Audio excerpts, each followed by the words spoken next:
तर मुलांना आता आपण पाहणार आहोत की या पाठाच्या माध्यमातून असणारे जे सराव आणि प्रश्नोत्तर आपण या दोन घटकांचा अभ्यास करणार आहोत की सरावाच्या मार्फत कोणते प्रश्न विचारले गेलेत ते देखील बघण्याचा आपण प्रयत्न करणार आहोत। चला तर आपण बघूया, जो आपला पहिला प्रश्न आपण पाहणार आहोत। तुम्हाला इथे दोन पर्याय दिले गेलेले, दोन ऑप्शन आहेत। या दोन ऑप्शनपैकी आपलं एक उत्तर असणार आहे ते अचूक असणार आहे। आपण बघा इथे पाहणार आहोत। आपला जो पहिला प्रश्न आपण सुरुवात करणार आहोत। इमारतीच्या कच्चीवरून चेंडू सोडून दिल्यास तो एक रेषीय डॅश डॅश गतीने खाली येतो। मग जर इमारतीवरून म्हणजे आपण एखाद्या उंच इमारतीवरून आपण बॉल सोडला तर तो एका सरळ रेषेमध्ये जाऊ शकतो का तो नेक रेषेमध्ये जाऊ शकतो। म्हणजे दोन पर्याय दिले आहेत, असमान रेषेत जाऊ शकतो का एक समान रेषेमध्ये जाऊ शकतो। तर आपल्याच्यापैकी काय उत्तर असणार की जर इमारतीच्या चेंडूचा बॉल फेकला तर तो कोणत्याही प्रकारे रँडमली तो कोणत्याही म्हणजे राईटला जाऊ शकतो, लेफ्टला जाऊ शकतो। म्हणून यापैकी दोघीपैकी उत्तर काय असणार आहे, असमान की समान। असमान म्हणजे समान नसणारा, समान म्हणजे जो एक रेषीय असणार आहे। म्हणून आपलं योग्य उत्तर ते असणार आहे असमान रेषेमध्ये काय गतीने तो काय करत आहे, खाली येणार आहे। असमान गती म्हणजे त्याला कोणत्याही प्रकारचं एक स्पेसिफिक स्पीड ठरलेला नाहीये, त्याची गती ही ठरलेली नाही आणि म्हणून तो काय आहे, असमान गतीने खाली जाणार आहे। आपल्याला पुढचा प्रश्न आपण पाहणार आहोत। धावपट्टीवरून धाव घेणाऱ्या विमानाची गती ही डॅश डॅश असते। कशी असते की धावपट्टीवरून जेव्हा विमान जात असते त्यावेळेस धाव घेणाऱ्या विमानाची गती कशी आहे, एक रेषीय अनेक रेषीय आहे का एक रेषीय आहे मुलांना। तर आपण त्याचं उत्तर काय असणार आहे की धावपट्टीवरून जेव्हा जात असते म्हणजे जेव्हा आपण जी धावपट्टी आहे की विमान उडण्याच्या अगोदर जी धावपट्टी आहे ती कशी आहे, एक रेषीय आहे। म्हणून यापैकी नेक रेषीय आणि एक रेषीय यापैकी आपलं जे योग्य उत्तर असणार आहे की ती कशी आहे, एक रेषीय गतीमध्ये की एक रेषीय असते। धावपट्टीवरून धाव घेणाऱ्या विमानाची गती ही कशी आहे, एक रेषीय गती आहे। ती नेक रेषीय नसते की ते एक स्पेसिफिक पट्टी ठरलेली आहे, एक लाईन आपण दिलेली आहे आणि त्या लाईनवरून त्या पट्टीवरूनच विमानाला काय करावं लागत आहे, धाव घेणं हे गरजेचं आहे किंवा विमान उडवावं लागतं। आपला पुढचा प्रश्न आहे, आकाशातून भक्ष्याचा शोध घेणाऱ्या चार डॅश डॅश गतीने उडते। काय उडते की आकाशातून भक्ष्यांचा, मग ही कोणत्या प्रकारची गती आहे। इथे प्रश्न हा चुकीचा दिलेला आहे मुलांना, इथे लक्षात ठेवा की इथे जो प्रश्न विचारलाय त्याचं जे वाक्याचं रूपांतर व्यवस्थित केलेलं नाहीये। इथे आहे आकाशातून भक्ष्याचा शोध घेणाऱ्या चार डॅश डॅश गतीने उडते। म्हणजे इथे काय आलं पाहिजे, आकाशातून भक्ष्याचा शोध घेणाऱ्या गतीला कोणती गती म्हणले, डॅश डॅश गती बोलले जाते। इथे हा प्रश्न मुलांना चुकीचा दिला गेलेला आहे। आपण पाहू शकता की इथे जे वाक्याचं रूपांतर आहे, जो प्रश्न आहे तो नीट मांडला गेलेला नाहीये। म्हणून मी तुम्हाला प्रश्न समजून सांगते की हा प्रश्न असा नाही, हा प्रश्न असा असू शकतो, आकाशातून भक्ष्याचा शोध घेणाऱ्या गतीला डॅश डॅश गती असे म्हटले जाते। मग त्यापैकी तुम्हाला इथे दोन पर्याय दिले गेलेले आहेत। आपले दोन पर्याय आपण वाचणार आहोत, एक यादृच्छिक गती आहे आणि एक वर्तुळाकार गती आहे। मग आपण मुलांना पाहिलं होतं की वर्तुळाकार गती म्हणजे काय की एका ज्या गोलाकार परिणामी जे वर्तुळाने म्हणजे गोल दिशेने फिरणारं जे एक सर्कल जे पूर्ण तयार करत आहे त्याला आपण वर्तुळाकार असं म्हणत आहोत। आणि यादृच्छिक जी गती आहे ती आपल्या त्या गतीचा दिशा आणि चाल ही एकाच गतीने नसते किंवा त्याचा स्पीड हा नेहमी बदलत असतो की त्याच्यामुळे आपण त्याला काय बोलत आहोत, यादृच्छिक गती बोलत आहोत। म्हणून आपल्या इथे जे उत्तर असणार आहे यादृच्छिक गती आहे। आपलं अनिश्चितता जिथे असते, जी दिशा आणि जी चाल आहे ती काय आहे त्याचा आपण अंदाज लावू शकत नाही किंवा ती चाल मागे पुढे येऊ शकते, दिशा देखील मागे पुढे होण्याच्या गतीला आपण काय म्हणत आहोत, यादृच्छिक गती असे म्हणत आहोत। आपला पुढचा प्रश्न आहे, फिरत असलेल्या आकाश पाळण्यामध्ये बसलेल्या मुलांची गती ही डॅश डॅश वर्तुळाकार असते। मग ही कशा प्रकारे वर्तुळाकार असते म्हणून की फिरत असलेला जो आकाश पाळणा आहे तो काय फिरत असतो, तो आपला पूर्ण एक फेरा पूर्ण करत असतो। मग त्यामुळे त्याच्या मुलांची गती कशी असणार आहे, समान असणार आहे की असमान असणार आहे। तर त्यामुळे त्याची जी गती आहे ती कशी असणार आहे, असमान असणार आहे। जो पाळणा आहे तो काय एका स्पीडने फिरणार आहे का नाही, तो कमी आणि जास्त गतीने तो फिरणार आहे। त्याची जी जागा, जी प्लेस आहे, त्याची जी जागा आहे, ती दिशा आहे ती काय होणार आहे, ती बदलत जाणार आहे। आणि म्हणून आपण इथे जे उत्तर येणार आहे असमान, हे आपलं काय आहे उत्तर इथे बरोबर असणार। त्याचा जो स्पीड आहे तो एक समान असणार नाही आहे। आपला पुढचा प्रश्न आहे, मेरी गो राऊंड मध्ये बसलेल्या मुलांची गती डॅश डॅश वर्तुळाकार असते। जो मेरी गो राऊंड आहे जिथे लहान मुलं काय करत असतात, तर गोल गोल राऊंड फिरत असतात, मग त्याची गती कशी आहे, समान आहे का असमान आहे मुलांना। वर्तुळाकार काय की गोलाकार आकारामध्ये एक फेरा पूर्ण करणाऱ्या वस्तूला आपण काय बोलत आहोत, गतिमान वस्तूला वर्तुळाकार गती बोलत आहोत। मग इथे मेरी गो राऊंड मध्ये काय आहे, समान आहे का असमान आहे, तर मेरी गो राऊंड मध्ये कसं आहे मुलांना, वर्तुळाकार जी गती आहे त्याची गती ही कोणत्या प्रकाराच्या मध्ये मोडते, समान की असमान। तर आपलं जे योग्य उत्तर आहे की याची गती आहे समानामध्ये, समान वर्तुळाकारामध्ये ती गती मोडत आहे. आपला पुढचा प्रश्न आहे मुलांनो, मैदानावर खेळणाऱ्या मुलांची गती डॅश डॅश असते, की जे मुलं मैदानावर खेळत असतात मग ती कोणत्याही दिशेला खेळत असतात, त्याची ती दिशा आणि जी चाल आहे ती काय आहे, ती बदलत असते आणि म्हणून त्यांची जी गती आहे ती कशी, आपण दोन पर्याय आहेत, एक यादृच्छिक आहे आणि एक रेषीय आहे. रेषीय मी तुम्हाला काय सांगितलं की जे एका रेषेमध्ये चालतात की एका रेषेमध्ये त्याची दिशा आणि चाल आहे त्याला आपण बोलतात आहोत की एक रेषीय चाल म्हणतो. परंतु इथे काही यादृच्छिक आहे. यादृच्छिक म्हणजे की दिशा आणि चाल ही परिपूर्ण वेगळी आहे. त्यामुळे त्याला आपण काय बोलतो की जे त्याची दिशा आणि स्थान हे निश्चित नसल्यामुळे आपण त्याला यादृच्छिक गती बोलतो. म्हणून इथे मैदानावर जे खेळ खेळत असतात ते मुलांना कसे असतात, ते मुलं आपल्या मनाने खेळत असतात. जे पक्षी असतात ते आवडत असताना ते काय आहे की ते देखील आपल्या मनाप्रमाणे त्याची ते दिशा बदलत असतात आणि गती देखील चाल हे बदलत असतात. दिशा आणि चाल हे जेव्हा बदलली जाते याचाच अर्थ ते काय आहे, यादृच्छिक गती आहे. म्हणून मुलं जे लहान मुलं आहे जे रेंगतात आहे की जे चालत आहे, जे पक्षी आहे जे उडावेत जे आकाशात झेप घेत आहे त्यांची जी दिशा आहे, कसले उदाहरणं आहेत, यादृच्छिक गतीची ही उदाहरणं आहेत. म्हणून योग्य उत्तर आपण क्लिक करणार आहोत. आपला पुढचा प्रश्न आहे, बसची वाट पाहत बस थांब्यावर थांबले तर इतर वाहने डॅश डॅश दिसतात. जर आपण बसच्या आपण थांबलो आणि आपल्याला एक गाडी समोरून गेली तर आपल्याला ती गाडी कशी दिसते, स्पीडनी जाताना दिसते ना. म्हणून तुम्हाला दोन पर्याय दिले, ते मागे पळताना दिसते का थांबलेली दिसते. नीट प्रश्न समजून घ्यायचा आहे. बसची जेव्हा वाट पाहत बस थांब्यावर जेव्हा आपण बसची वाट बघत असतो तेव्हा आपल्याला इतर वस्तू कशा दिसतात, त्या गतिमान दिसतात. आणि म्हणून जेव्हा आपण थांबलेलो असतो तेव्हा वस्तू गतिमान असतात आणि जेव्हा आपण स्वतः गतिमान असतो तेव्हा जेव्हा वस्तू काही झालेल्या असतात आपल्याला ज्या स्थिर वस्तू आहेत त्या आपल्याला पळताना दिसतात. हे आपण सुरुवातीच्या पाठालाच आपण बघितलेलं होतं. म्हणून इथे जो प्रश्न आहे तो कसा विचारला आहे, बसची वाट पाहत असताना बस थांब्यावर आपण थांबले असता आपल्याला सगळं दृश्य कसं दिसत आहे, मागे पळताना दिसत आहे. बरोबर आहे. आणि म्हणून जे आपलं योग्य उत्तर आहे ते कसं आहे, मागे पळताना आपल्याला सर्व वस्तू काय करतात दिसत. समजले मुलांना? आपला पुढचा प्रश्न आपण बघूया. रस्त्यावर सायकल चालवताना तुमची गती रेषीय डॅश डॅश अशी असते. जे तुम्ही रस्त्यावर सायकल चालवता तेव्हा तुमची गती कशी असते, तुम्हाला प्रश्न विचारलाय की तुम्ही एका रेषेत चालतात का एक रेषेमध्ये चालतात का समान रेषेमध्ये का असमान. बघा इथे तुम्हाला दोन पर्याय दिले आहेत. एक समान गती आहे का असमान गती आहे. एक समान म्हणजे एका रेषेत चालणारी गती, असमान म्हणजे एका रेषेत नसणारी जी गती आहे. मग रस्त्यावर तुम्ही सायकल चालवता तुम्ही एका रेषेमध्ये चालवता का, तर नाही येतात. त्यामुळे तुम्ही जेव्हा रस्त्यावर सायकल चालवत असता तेव्हा तुमची जी गती कशी आहे ही असमान गती असे असते. आणि म्हणून आपण योग्य उत्तरावर काय करणार आहोत, क्लिक करणार आहोत. आपला पुढचा प्रश्न मुलांना आपण वाचूया.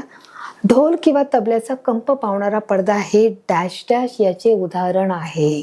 ढोल किंवा तबला चा कंप होतो जेव्हा ढोल किंवा तबला ढोलक वाजवला जातो तेव्हा त्याचा जो पडदा आहे, त्याचा जो कापड किंवा पडदा आहे त्याच्यावर जोराचा मारा दिल्यानंतर त्याचे कंपन सुटतात. म्हणजेच काय होतात, तो व्हायब्रेट होतो. बरोबर. जसं आपण आपला फोन हा रिंगिंगला न ठेवता आपण समजा तो सायलेंट मोडवर ठेवला तर तो काय होतो, तो व्हायब्रेट होण्याची शक्यता असते. व्हायब्रेट होतो आपल्याला खूप आवाज येतो. त्याचप्रमाणे ढोल किंवा तबल्याचा कंप पावणाऱ्या आवाजाला मग ती कोणत्या प्रकारची गती आहे, आपण पाठामध्ये शिकलो आहोत मुलांनो की हे दोन प्रकारच्या गती आपण तुम्हाला उत्तर प्रश्नाची तुम्हाला दिलेले आहे, ऑप्शन्स दिलेले आहेत. आंदोलित गती म्हणू शकता का यादृच्छिक गती म्हणतात. मग यादृच्छिक गती मी तुम्हाला सांगितलं की ज्याची दिशा आणि चाल ही निश्चित नसते त्याला आपण यादृच्छिक गती म्हणतो. परंतु आंदोलित गती म्हणजे त्याची जागा सोडून पुन्हा तो मूळ जागेवर स्थित होतो त्यालाच आपण काय बोलतो आहोत मुलांनो, आंदोलित गती आहे. जसा झोपाळा आहे, झोपाळा काय करतो, तो पुढे जातो आणि पुन्हा तो आपल्या जागेवर येऊन थांबतो. घड्याळ आहे, घड्याळाचे काटे पुन्हा फिरून आपल्या जागेवर येतात. यालाच आपण काय बोलतो, आंदोलित गती म्हणतो. आणि मग तसं ढोलाचं देखील उदाहरण आहे. अशा प्रकारे आपण बोलतो बघा आंदोलित गती म्हणजे याचं जे उत्तर आहे ते काय होणार आहे, ढोल किंवा तबल्याचा जेव्हा आवाज करतो तेव्हा आपण त्याला आंदोलित गती असं आपण बोलले जाते. आपला पुढचा प्रश्न आहे बघा, आपण पाहणार आहोत चाल म्हणजे काय. ती त्यांनी विचारले चाल म्हणजे डॅश डॅश या गुणोत्तर असते. मी तुम्हाला चालचं एक विचारलं आहे की चाल म्हणजे काय. मग तुम्हाला दोन पर्याय आहेत, अंतर आणि वेळ आहे.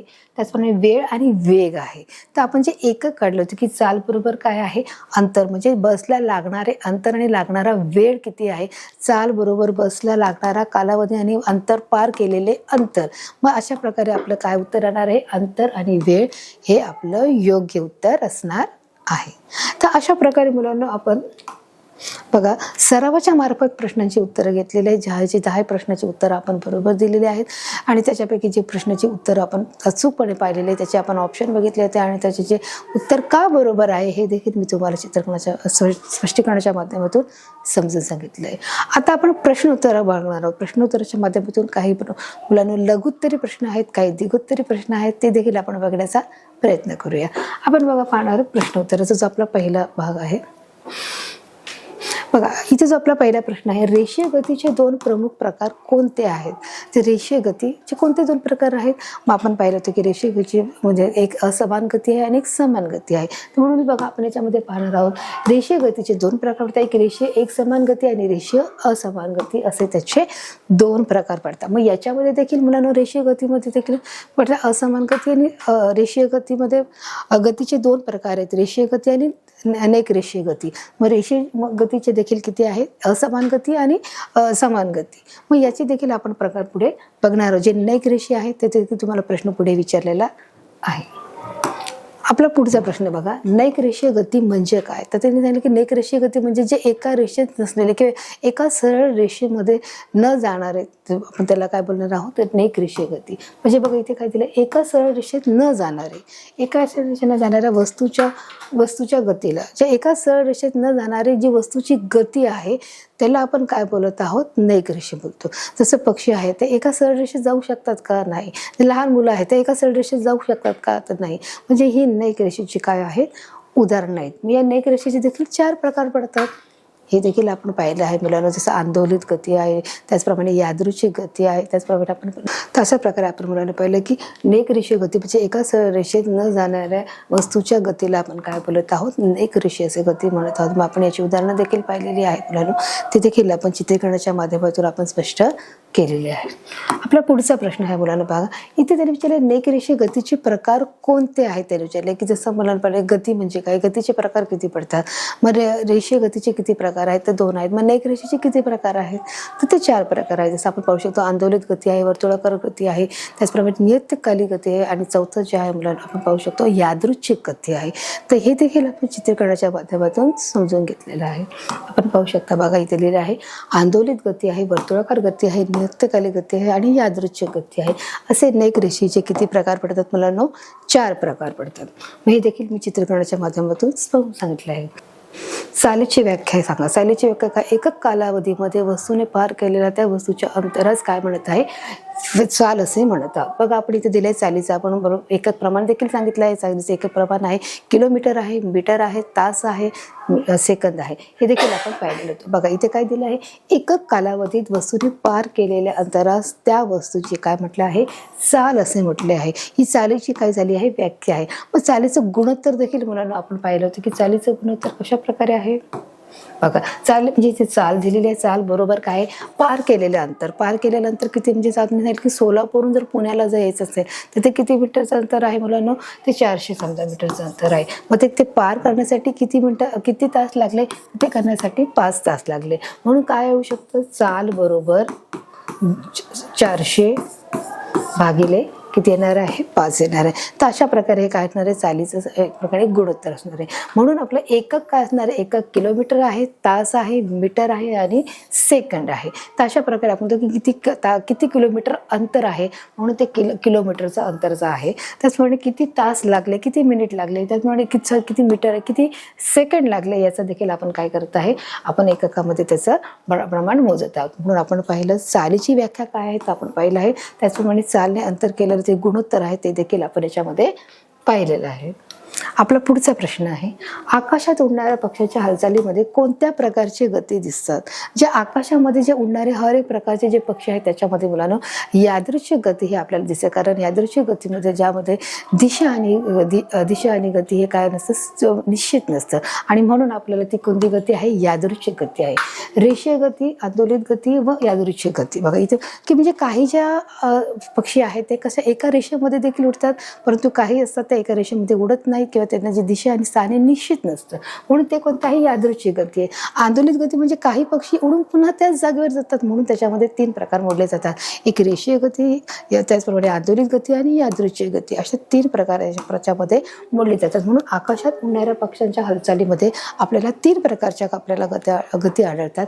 एक आहे मुलांनो रेषीय गती आहे, दुसरी आंदोलित गती आहे आणि तिसरा आहे मुलांना यादृच्छिक गती देखील आपल्याला समजून येते. तर मुलांना आपण पुढचा प्रश्न पाहणार आहोत. एखादी वस्तू गतिमान आहे हे कशावरून कळते, की म्हणजे गतिमान वस्तूचं आपण बोलू शकतो की कशावरून प्रमाण काय, की ही वस्तू गतिमान आहे आपण कसं ओळखणार आहोत. जर एखादी निरीक्षण करणारी एखादी जी व्यक्ती आहे, ती जी व्यक्ती गतिमान वस्तू एखादी जागा ती सतत बदली करत राहते, त्यावरून आपल्याला कळतं की ही वस्तू कशी आहे, गतिमान आहे. त्याचप्रमाणे आपण पाहू शकतो की जे रेल्वे आहे, ट्रेन आहे, बस आहे, हे काय करत आहे, गतिमान वस्तूची उदाहरणे आहेत. बघा इथे आपण काय बघितलं, निरीक्षण करणारे व्यक्ती जर एखादी वस्तू ही गतिमान म्हणजे सतत जागा बदलत करत असते किंवा सतत ती एका ठिकाणी राहतं ती दुसऱ्या ठिकाणी जात असताना दिसत असेल तर त्या गतिमानास काय बोललं जातं, गतिमान असल्याचे कळते. तर अशा प्रकारे बघा ही जी वस्तू आहे ती काय आहे, गतिमान आहे. कशावरून ओळखणार आहोत, की ती बघा पुन्हा एकदा आपण वाचणार आहोत. निरीक्षण करणाऱ्या व्यक्तीत जर एखादी वस्तू गतिमान म्हणजेच काय आहे, सतत जागा बदलत असताना दिसत असेल तर त्या गतिमानास असल्याची कळते. ती गतिमान आहे असं कळतं की ती जागा काय करत आहे, बदलत आहे. समजा आपण काय करतो, एका बसमध्ये बसलो आहोत आणि बसमध्ये बसला असताना आपण ती बस काय करत आहे, ती रस्ता सोडत आहे. मग तोच रस्ता पुढे दिसतो का, तर नाही, तो वेगळ्या प्रकारचा, काही कच्चा रस्ता असू शकतो, काही पक्का रस्ता असू शकतो, काही हायवे असू शकतो. मग रस्त्याच्या जागामध्ये काय आहे, फरक आहे. म्हणजेच गतिमान वस्तू काय करत आहे, जागा सोडत आहे. त्याच्यावरून आपल्याला कळत आहे की काय आहे, गतिमान वस्तू आहे. म्हणून त्यांनी सांगितले की निरीक्षण करणाऱ्या व्यक्तीस जर एखादी वस्तू गतिमान म्हणजे सतत जागा बदली करताना जर आढळून येत असेल तर त्याला काय म्हणणार, ही वस्तू कशी आहे, गतिमान असे आपल्याला कळत आहे. बघा आपला पुढचा प्रश्न आपण पाहणार आहोत. जर तुम्ही रेल्वेतून प्रवास करत आहात तर तुम्हाला खिडकी बाहेरील वस्तू कशा दिसतात. जर तुम्ही रेल्वेमध्ये बसलात तर तुम्ही रेल्वेच्या खिडकीत बसला आहात तर तुम्हाला रेल्वेच्या बाहेर किंवा खिडकीच्या बाहेर त्या वस्तू तुम्हाला कशा दिसतात, साहजिकच त्या वस्तू तुम्हाला पळताना दिसत आहेत. पण जर तुम्ही गतिमान आहात परंतु तुम्ही गतिमान असून सुद्धा तुम्हाला ज्या स्थिर वस्तू आहेत त्या कशा दिसत आहेत, त्या पळताना दिसत आहेत. आणि म्हणून इथे सांगितलं की खिडकी बाहेरील वस्तू कशा दिसत आहेत, तर खिडकी बाहेरील वस्तू आपल्याला पळताना दिसत आहेत. बघा इथे काय सांगितलंय, रेल्वेतून प्रवास करताना आपण गतिमान असतो, मात्र या उलट खिडकीतून बाहेरील वस्तू आपल्याला गतिमान दिसत आहेत. म्हणजे याउलट म्हणजे आपण गतिमान असताना देखील याउलट आपल्याला असं वाटतं की नाही, जी बाहेरील वस्तू आहे ती गतिमान आहे, म्हणजे ती पळत आहे. ते झाडे, डोंगर, घरं आहेत, त्याचप्रमाणे ऑफिसेस आहेत, असे सर्व प्रकारचे डोंगर, नदी, नाले जे काय आहेत, धबधबे, ते सर्व काय दिसत आहेत आपल्याला, खिडकी बाहेरील वस्तू ह्या गतिमान दिसत आहेत. अशा प्रकारे मुलांना याचं सोपं उत्तर. आपण पुढचा प्रश्न पाहणार आहोत. नियतकालिक गती कशाच म्हणतात. तर नियतकालिक गती म्हणजे काय, की जे एखादी ठराविक गतिमान वस्तू दे एखाद्या विशिष्ट बिंदूतून पुन्हा पुन्हा जात असते तेव्हा आपण त्याला काय बोलणार आहोत, नियतकालिक गती बोलणार. उदाहरणार्थ आपण घड्याळाचे काटे पाहिले की ती काय करत आहे, पुन्हा ते काय करत आहे की ते घड्याळाचे काटे 60 मिनिटं झाली की पुन्हा ती त्या काट्यावर येऊन ठेपते. हे आपलं घड्याळाचं उदाहरण आपण पाहिलेलं आहे. त्याचप्रमाणे आपण देखील पाहिलेलं आहे म्हणून घड्याळाच्या बरोबर की ते मेरी गो राऊंड आहे, ते देखील काय करते, आपली पूर्ण एक विशिष्ट गती पार केल्यानंतर ती पुन्हा आपल्या मोसाने येत राहते. बघा आपण पाहणार आहोत, ज्या गतीमध्ये गतिमान वस्तू ठराविक वेळेनंतर एका विशिष्ट बिंदूतून पुन्हा पुन्हा जाते त्याच गतीस काय बोलले जाते, नियतकालिक गती असे म्हटले जाते. मुलांना कळालं, तुम्हाला कळाला अर्थ. नियतकालिक गती म्हणजे काय आहे, की ज्या गतीमध्ये गतिमान वस्तू ही ठराविक वेळेनंतर एका विशिष्ट बिंदूतून पुन्हा पुन्हा जात असली, म्हणजे पुन्हा पुन्हा जाते. म्हणजे जर घड्याळाचे जे काटे आहेत, जे मिनिट काटा, सेकंड काटा, तास काटा, ही पुन्हा आपली एक विशिष्ट गती पूर्ण झाल्यानंतर, आपला फेरा पूर्ण झाल्यानंतर पुन्हा त्या एका बिंदूतून जाते, त्या पुन्हा त्या घड्याळाच्या काट्यावरून जाते. म्हणजेच ती कशी गती आहे, नियतकालिक गती आहे. असं हे त्याचं योग्य उत्तर. गती म्हणजे काय, की एका ठराविक वेळेत एका ठिकाणाहून दुसऱ्या ठिकाणी विस्थापन होत असलेल्या त्या वस्तूच्याला काय बोलले जाते, गती असे बोलले जाते. बघा आपण उत्तर पाहणार आहोत. वस्तूच्या ठराविक वेळेत एका ठिकाणाहून दुसऱ्या ठिकाणी होत असलेले विस्थापनाला त्या वस्तूची गती असे आपण बोलत आहोत.